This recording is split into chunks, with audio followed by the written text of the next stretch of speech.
Lanet olası pislikler Lanetler sizi. sizi, lanetler. Kışınıza lanet kaçasıcalar. Ey zenci, babaannen 36 yıldır durmuş, doğru mu dostum?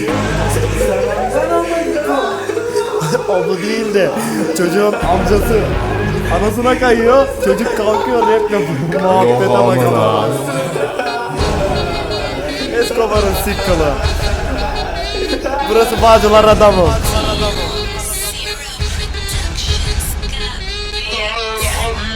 Memleket sorunlu, derdi tasası kalmış itlere. Bu yolda kurnaz ol ki sen de takıl ansikenlere. Sağlam bas ayağını ki batmasın dikenlere. Benimle boy ölçüşme, seni de boğarım spermlere. Götün başın ayrı yerde, adamlığın eksik. Yaptığım rapin içinde sen gibiler var sikik. Tadında bırak rapi, babanın has biçi. Seni de bu işe soktular ya, kafana taktılar kepi.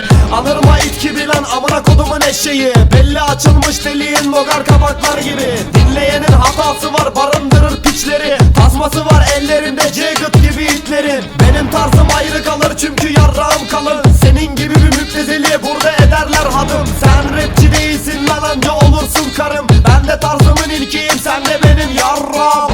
Rapçi değilsin lan amca olursun karım. Ben de tarzımın ilkiyim, sen de benim yavrum. Sen rapçi değilsin lan amca olursun karım. Ben de tarzımın ilkiyim, sen de benim yavrum. Bayağı bir boş adam yanında diz atar velet. Yaptığınız kelime kadar adamlığınız hep kelek. Boş konuşur kliplerde ot bok içer müptezel. Seni de dinleyenler anca sen gibidir birader. Babanla anana anlat anca rapte.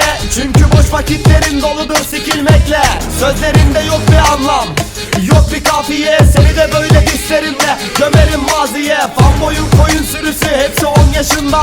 Madde kullanarak kliplerde örnek olma.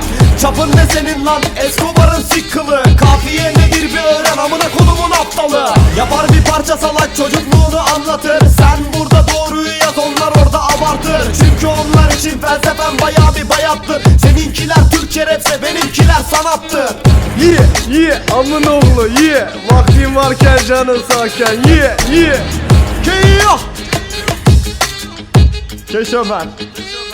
Burası Bağcılar adamım.